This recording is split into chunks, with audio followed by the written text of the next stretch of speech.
This is Bishop Dale Bronner. Thank you so much for joining our YouTube channel today.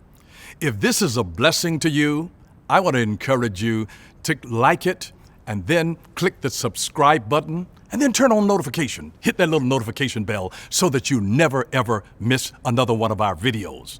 And then if you're in the Metro Atlanta area on a Sunday, check out one of our exhilarating services at 8:30 a.m., 11 a.m., or 6 o'clock p.m. I'm going to jump straight into the Word with you guys together in this service. It is a well-known passage we're going to read, but something perhaps less well-known we're going to discover in this passage, I hope, together this morning. The principle in this passage that I'm going to teach you this morning has been a game changer for me in my life and leadership and ministry. Perhaps it will become that for you guys too.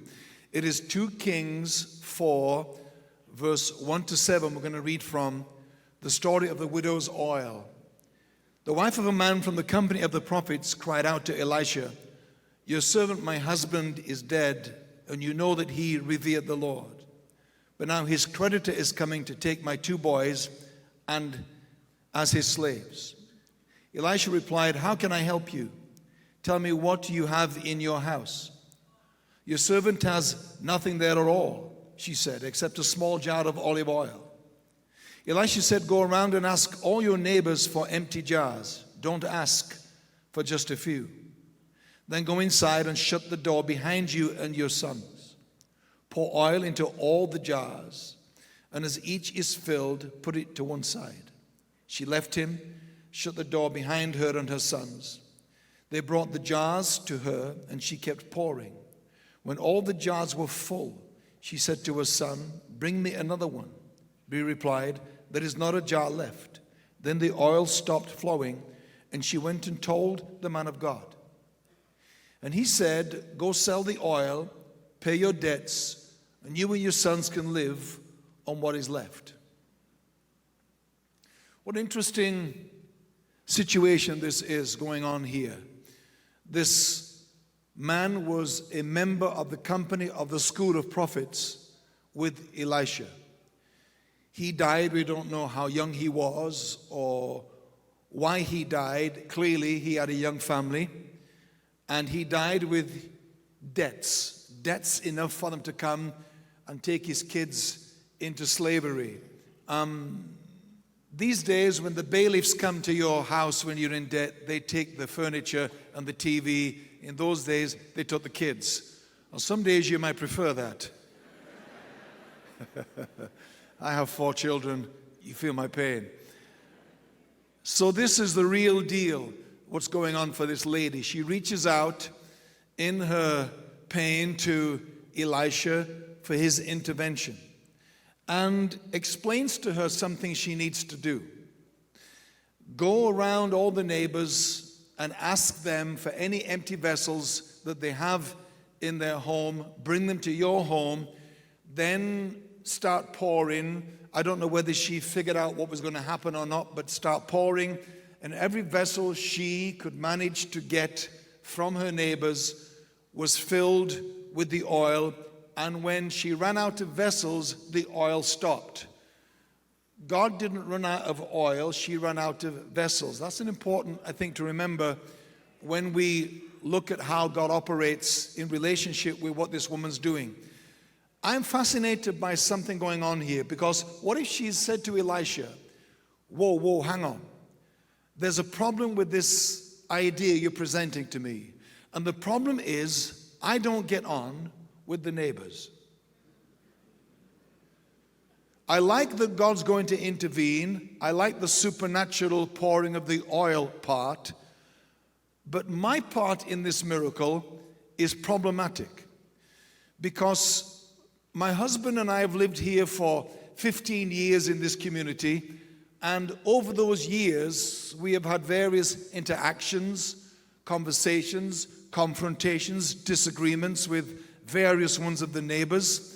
You know, we've taken a real stand for our faith with a few of them. That hasn't gone down well. They haven't spoken to us since. And maybe she would have said to Elisha, well, you know, the people across the road, we don't really talk to them anymore. They used to go to our church. but they left in bad attitude, and now we kind of don't speak to them anymore. You know, and the couple down there at number 24, they're gay. They're in a gay relationship, so, you know, we don't really speak to them anymore after we confronted them about their lifestyle. And the people, you know, 3 doors down from there, you know, they're Democrats, we're Republicans, or the other way around. And she maybe went through the whole neighborhood describing to Elisha why the number of homes she could go to who'd be glad to see her on their doorstep and would be willing to lend her vessels was now down to maybe 3 homes out of maybe 20. I tell you this because the title of this message today is Your Resources Are in Your Relationships. Because this miracle owed as much as it did to the supernatural part God did, it owed as much, did this miracle, to her relational strength. God will do the supernatural, miraculous pouring of the oil, but how large that miracle is, how much oil is going to be poured supernaturally, was not going to be determined by God. It was going to be determined by her relational richness. It was going to be determined by how many neighbors would be willing to participate in the miracle, how many neighbors would be willing to lend her vessels with perhaps small explanation as to why she wanted them. So her and her sons were going to go around the community. If they had any idea what was going to happen, you'd be grabbing everything that would contain fluid, right? You'd be taking anything you've got that's not normally used to put oil in or fluid in. You know, we'll take that anyway. If the idea was that whatever you can get, God will fill, you're going to ask for every single vessel. The prophet said, don't ask for a few. You and your kids go and get as many as you can, but as many as she got was going to be determined by how many people would be happy to help her in her moment of crisis. So your resources in life, everything you need in life, is not in your resources. Our resources aren't in our bank account. Our resources aren't our resources. Our resources aren't in our status and our title and our job and our savings. Our resources really come down to who you know. Because everything you need in life that you don't have, someone else has got. And if you don't know those people, you don't have access to what they have that you may need at a given time in your life. Because often what you most need in life isn't something grand, it isn't finances, it isn't some big thing that you are needing to solve your problem. It can be just someone's phone number. When I was pastoring, I pastored for 32 years in the same church in the UK. When I was pastoring, we went through about a period of, 6 weeks, when the local power company dug a huge hole outside of our property. And there was only one road in, one road out to our church property. This hole was massive, almost as large as this half of the platform here. And it was dug up and cables were being laid, and it was a huge inconvenience, of course, to the thousands of people coming to our church throughout the week, especially on Sundays like you guys here. The job was done, the workmen had gone, but the hole was left not filled in and the road resurfaced. It was just left like a massive hole. So I got my team to get a hold of the people who were responsible for the hole to come and fill it in. This went on for weeks. Every Sunday, I would give people a hole update because they're all clearly navigating around it. And in our evening services, when it got dark earlier in the fall and the winter, I'm explaining to people, be careful. We're trying to get the hole filled in. We're trying to speak to the right people. And every time we spoke to someone, they never called us back. And we tried to get the name of the right person. We couldn't get the right name, even though they told us this is the person. We contacted the person. We'll get it done. We'll send a team. No one did it. And this went on for weeks. I was so embarrassed that I wasn't able to get this sorted out for everybody. And our team, who were great at getting things done, couldn't get it done. One Sunday morning, I was mentioning to the congregation about the whole update. My frustration was obvious. Afterwards, in the foyer, I was hanging around saying hi to people, and a couple in our church brought a man to say hello to me. His name was Phil. I said, hello, Phil, good morning, welcome, glad you came today. He said, I heard you talking about the whole. I said, yes, it's been a thing of mine for weeks now. He said, how long has it been like that? I said, about 6 weeks since it was done and the hole should have been filled in. He said, what company is it? I told him the power company. He said, give me a minute. This is Sunday morning. In England on Sunday, it's like we're still in Dickensian times. Everything shuts down still. This guy goes off a few meters away, pulls out his cell phone, and calls someone. He comes back and says to me, it'll be done by the end of today. I'm like, what? So, the end of the day, it was done. A crew showed up, filled it in, resurfaced the road temporarily to get it done better following. We didn't matter, just the hole was filled in, was great for us. And I just wanted to know who did Phil call? When we have been calling and mailing and trying to get meetings and conversation, Phil knew someone. And so my resources for getting the hole filled in were in Phil. I didn't know Phil, but someone in our church knew Phil, and Phil knew the person who could get the hole filled in. Sometimes your life is going to change when you get the right phone number. When you get someone who has the power to make things happen. It could be something medical in your life. You have a health issue and you cannot get an answer from people that you desperately need. You keep being pushed from department to department. Someone knows what you need, and someone's the person you need, but you don't know who they are. So I realized from my whole episode that sometimes what you need is simply the name and the phone number of the person who is holding your life in the balance sometimes, who is preventing or permitting you access to something you desperately need. It could be someone in the town council that this church needs planning permission from, or you need something to be passed in the zoning laws, or whatever it may be, and you don't know who the person is. It's a department, but someone in that department who is on your side. Maybe someone in that department you need a yes from, a green light from, once came to this church. They're not members of this church. Maybe they came to an Easter service as a first-time guest, or a Christmas event that you did, and they came here. And what they remember about this church was they just felt loved and welcomed and accepted, and they had a great time. They've never been since, but that memory of being in this room here for a couple of hours one Sunday a few years ago was enough to make them realize when your name came up in planning, they said to themselves, I want to help those people. They may never have announced that to anyone. You just know some things got done because someone else got involved who you don't know felt grateful to you, felt respectful of you. And my point is this: we didn't build our churches in England with this awareness.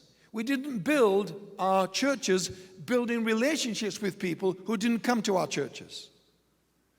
This church, all of our churches, can really be no more successful than our relationship resources that we build in our communities.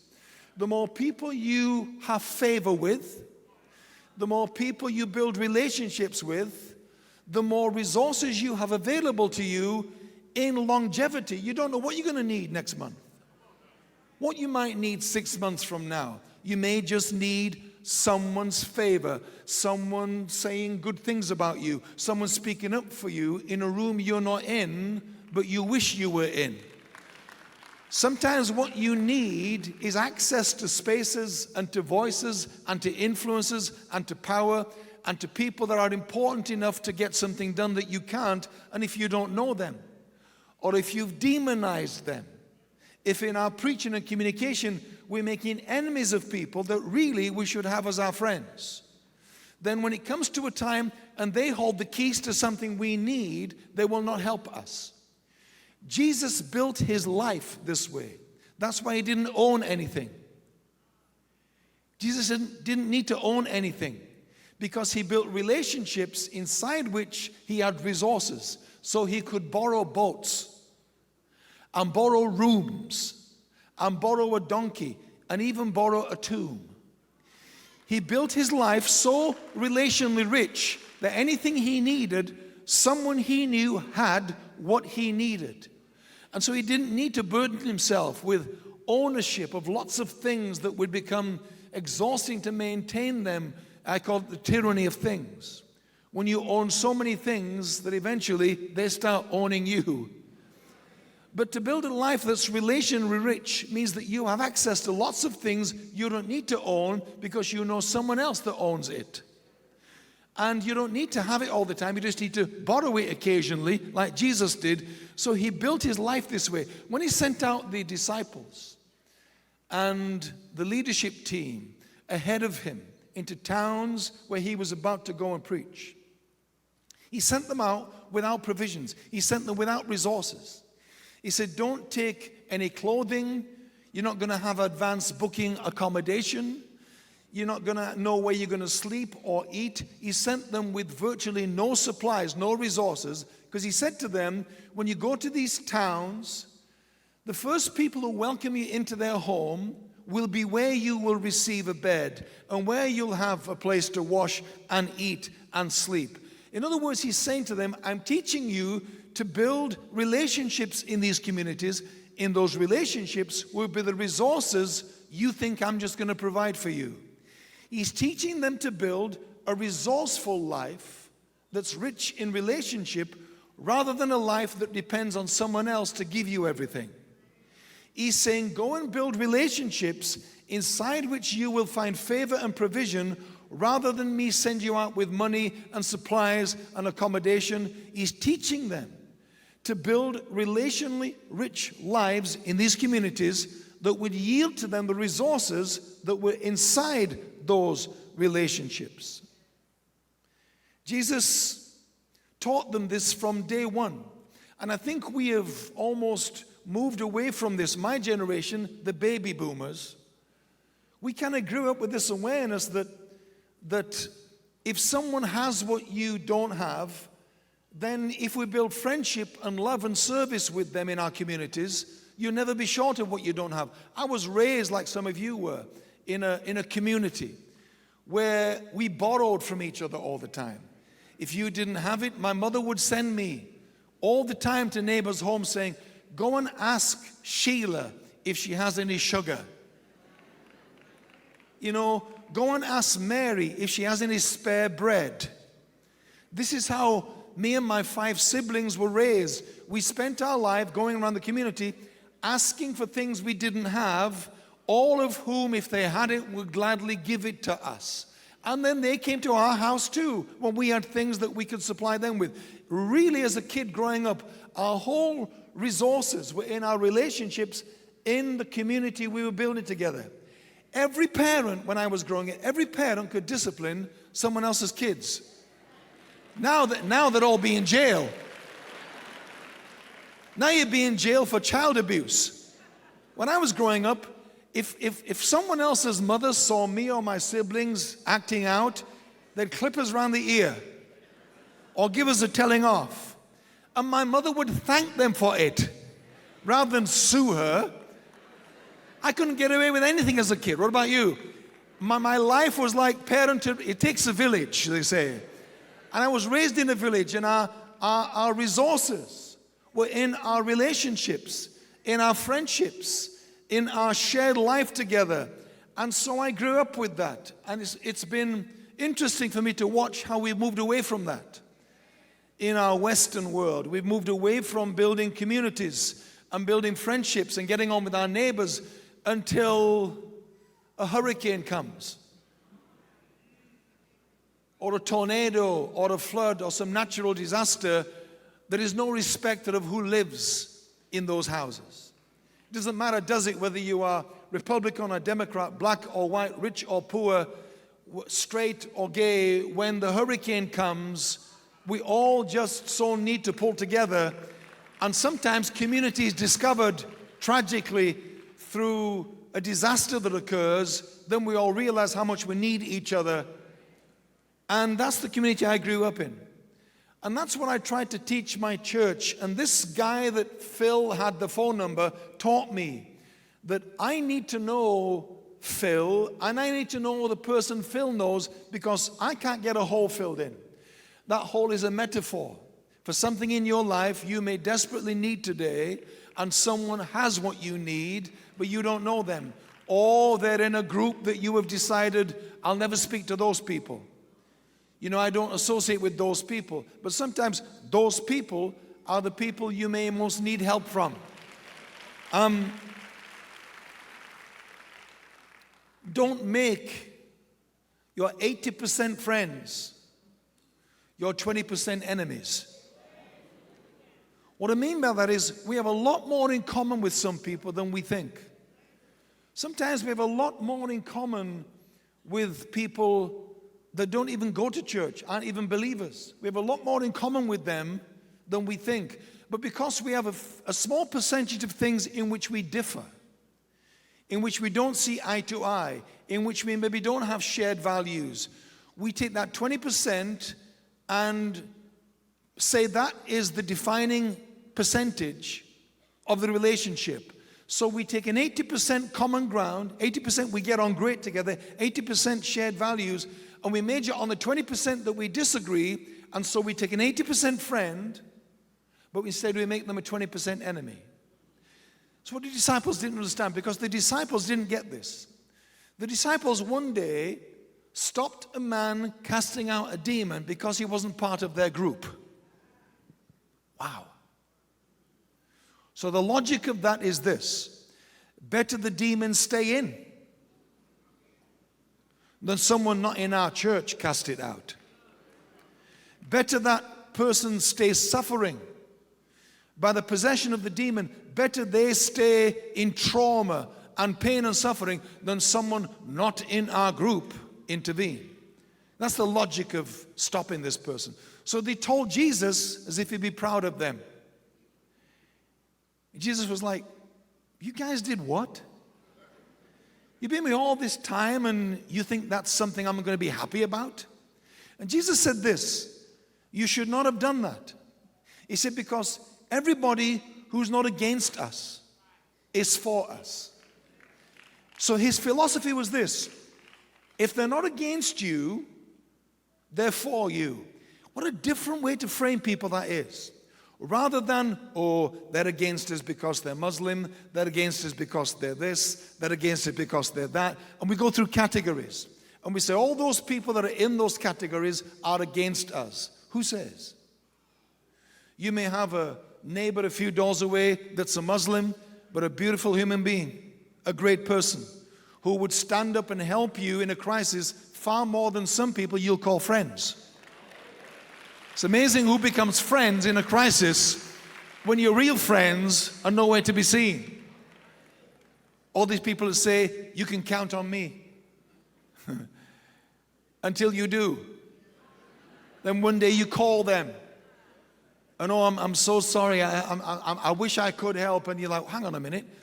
You've been telling me for years you can count on me. And the person who never told you that, who found out you were in need, said, look, I want to help you. How can I help you? And they step up, and they're a stranger compared to the people that have been, quotes, friends for life. So don't make someone your enemy because of a few things that they disagree with you about, when really they want to be your friend. And Jesus said, if they're not against you, they're for you. I revolutionized my thinking about my city this way when I was pastoring in my city for 30 odd years. I said to my church, my team, and I put this into the culture of our church. This city out here, we have to think this way about them. They're not against us until we give them a reason to be. People aren't against you until you give them a reason to be. Now, that may not be true, but it's good for you to think of people that way. Rather than approach people from this assumption, they're against me because of this categorization they're in. The world is too divided for us to keep doing this. America is too divided for us to keep doing this. You know, they're white or they're black, they're gay or they're straight, they're Republican, Democrat, they're rich, they're poor, they're this, they're that. And we go through the categories until we finish up with people that are just like us.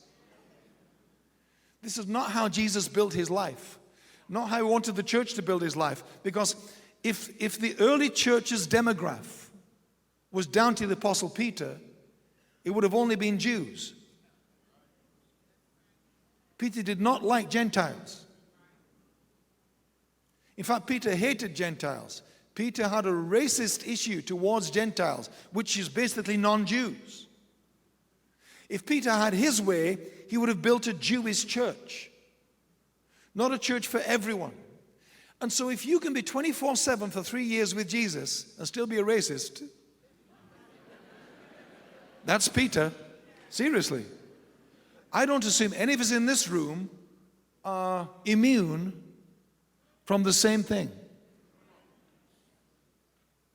And even after Jesus is gone, died, resurrected, Holy Spirit's come at Pentecost, years after that, God's still dealing with Peter about his narrowness, about his prejudice. When at the home of Cornelius, he gets this realization that God is a respecter of no one, that God doesn't have favorites, including Jews, including Christians. Jesus did not die on the cross for the church. He died on the cross for the world. We've made it belong to us. It doesn't belong to us. So when Jesus said to these guys, hey, if they're not against us, they're for us, he's really saying, build your life, build the church around this idea that people are for us until we give them reason not to be, or until we decide these are people that can't be trusted, or whatever it may be. This helped me in my leadership. When I got up and preached in my early years of ministry, when I was preaching on Sundays, I would always preach to people who didn't like me. I never told them that, but mentally and emotionally, I am intimidated by the people that are sitting with their arms folded, the church mafia. They're Italian, but just as organized as that Italian crowd, the mafiosa. The controlling families in the church, who I knew would write me a letter if I said something that they didn't like or preached a message that they didn't like. So I would always be a little intimidated by these controlling families who controlled often with their finances, with their family leadership, network through the church and who they knew. And I realized it was really affecting me. I didn't like preaching. I felt insecure. I felt intimidated. I was unsure about whether or not that look was good or bad. I didn't look at them. I'd be corner of my eye and thinking, oh, I can see their arms are folded, looking very unimpressed with me today. And I realized this, I have to start speaking to the people who are on my side. I need to get up here and assume, like I did this morning when I got up here, I have to assume you all love me, you are for me, you want me to do well and teach you well. Now that may not be true of some of you. Some of you may be, well, who is this guy? Who is this annual Englishman here again doing his thing? Who is this guy? There may be things you don't like about me. I'm not dressed like you like me to be today. You don't like my man bun. You don't like my English accent. I don't know. So I taught myself decades ago, whenever I speak in the world, I'm going to assume they're all on my side. I don't tell them that, but in myself, it's helped me to be in a room and not feel intimidated or think, who looked the meanest here? Where are the mean people? And if I can get the mean people to laugh, I've done well. So you secretly begin to look for validation from people whose validation doesn't matter.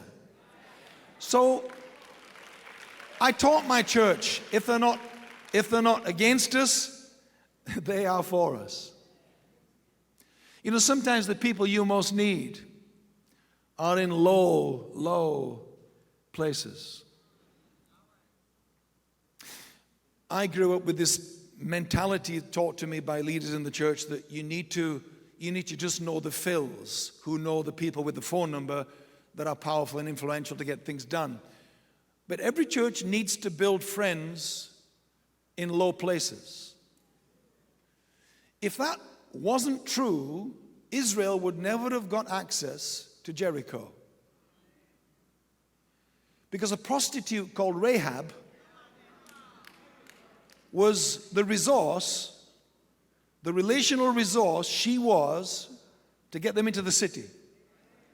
So they went and stayed with her, and they promised her that when Israel took Jericho, her house would be protected. If she put a scarlet thread in the window of a house in the wall of the city, all Israel would know, this is the woman that helped us get into the city because of what she knew and what she knew about who she knew. She was a friend in a low place. And Jesus built his life around those people. The religious leaders hated him because he spoke the truth and he called out all their religious hypocrisy. But the prostitutes and the sinners and the tax collectors, all these low lives, loved him and he loved them. And if we don't build churches with that awareness either, then we think that what we need relationally is up here. We need the resources those people have. But sometimes what you'll most need is somebody with nothing, with no status, no power, no influence. These grassroots people who are actually the heart and soul of all our communities. Because I tell you, if people living rough on these streets, the homeless people out in these communities, if they love you, if they speak well of you, it's this grassroots revolution that churches can build of we are loved by the people who no one loves.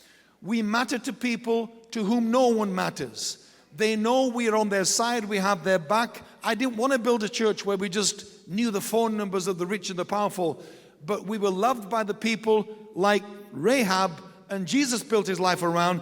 There are resources in our relationships. These relationships were widespread across all social class and all social groups, and I built this culturally into my own life and into our church. Elisha was a huge believer in this thing. I'm coming to a close. You all okay? You remember the story of Naaman? So Naaman is the general, the military general leader of the Syrian army. That's Naaman. A man of status and power and kudos and influence. He's a guy you'd want to have on your team, in your church, and so on. But he had a problem no one knew about. He kept it secret. He had leprosy. His body was covered in it. And he didn't know what to do. He was terrified. He was dying. And one day, an Israeli Jewish slave girl that worked in his family, in his home. She'd been taken captive, perhaps. She worked in his home. She could hear the conversations, the painful conversations with him and his wife about his leprosy. And she found the courage one day to say to the lady of the house, I heard you talking with the master. I know someone that could help him. And she tells Naaman's wife about Elisha. I think he could help. So Naaman, being desperate, because when you're desperate, you'll try anything, goes with his entourage to Elisha's house. He pulls up with his chariot and his entourage, and with mules loaded down with money. Because rich people think everything happens around money. They think they can buy anything. And sometimes what you need, money cannot buy. So Elisha is so cool. Elisha doesn't even get out of his armchair. That's how unimpressed he was with his approach. He sends Gehazi, his servant, out to tell him, go and dip in the Jordan 7 times and you'll be fine. Elisha, as you remember, Naaman rather got upset, offended about how filthy this river was, what a ridiculous thing to ask me to do, how embarrassing, how demeaning. The man didn't even get off the sofa. And I'm the general of the Syrian army. I humbled myself coming here. Who is this guy? He's offended. His close friend said to him, look, how bad could this be? Let's go do it privately. No one will see. Listen, if this guy's wrong, what did you lose? Getting wet? Let's give it a shot.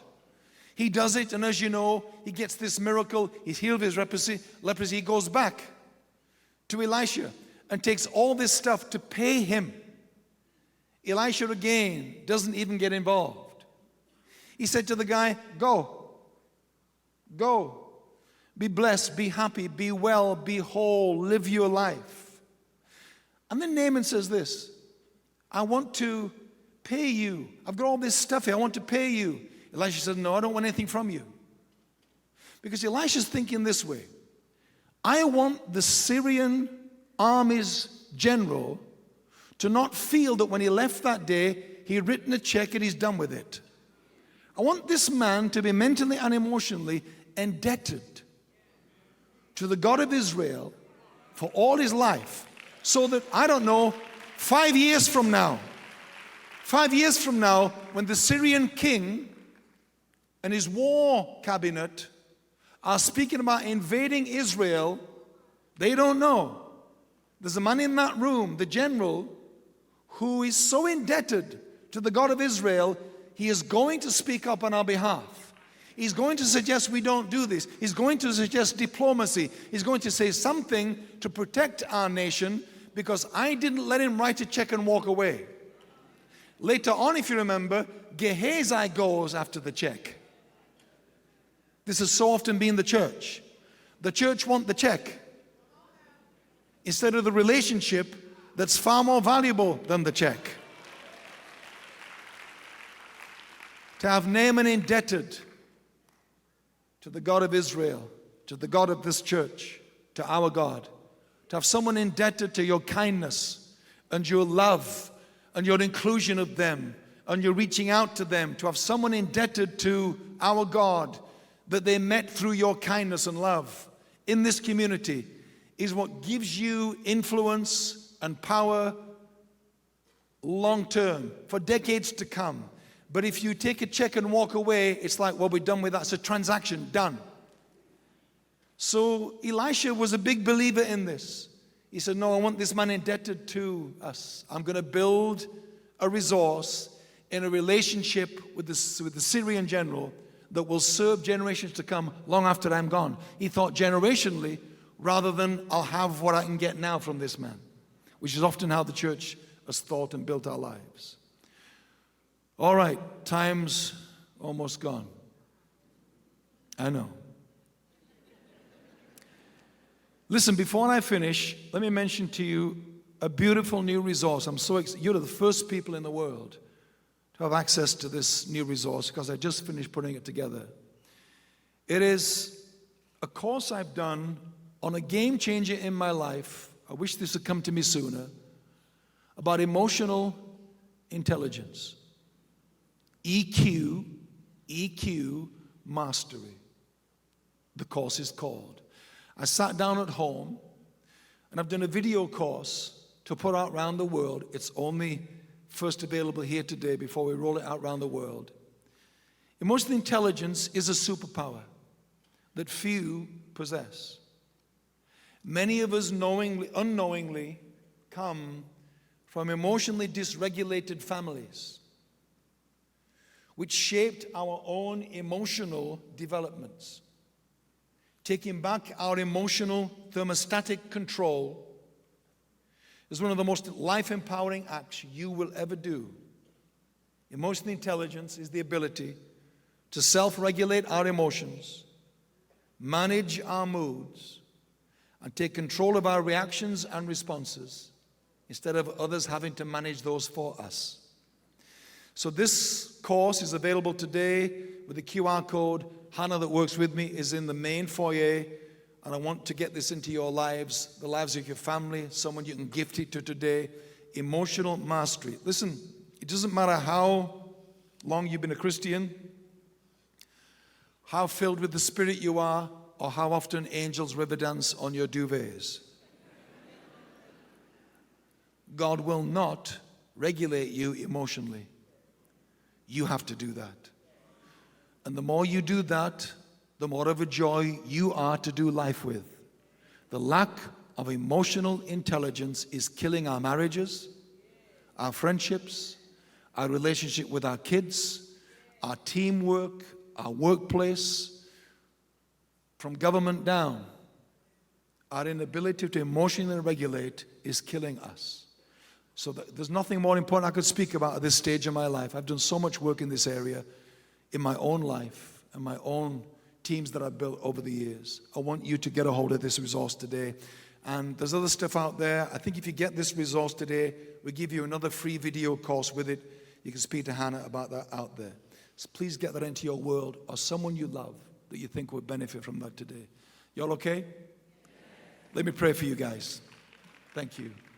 Father, thank you for these beautiful humans in this room here today. Thank you for this beautiful church and the imprint that they are having on this community. We are mindful of legacy. We are mindful of leaving something in this community that outlasts and outlives all of us. Give us the wisdom and the grace to build relationships that have resources, that bless our children and our children's children long into the future. Help us to come out of narrowness and being judgmental and stereotyping people and categorizing people different to us. Help us, Lord, to live our lives less threatened, less small-minded, less tribal, less religious. Teach us to build relationships that are rich in resources we may never need, but someone we love may need. Teach us as your people to not live scared, to not live threatened by people different to us. Teach us to build. We hope that you enjoyed that message. Don't forget to like and subscribe, and then press the notification bell so that you don't miss another one of our videos. And if you want to partner with us, click the Give Now button. Thank you for what you do.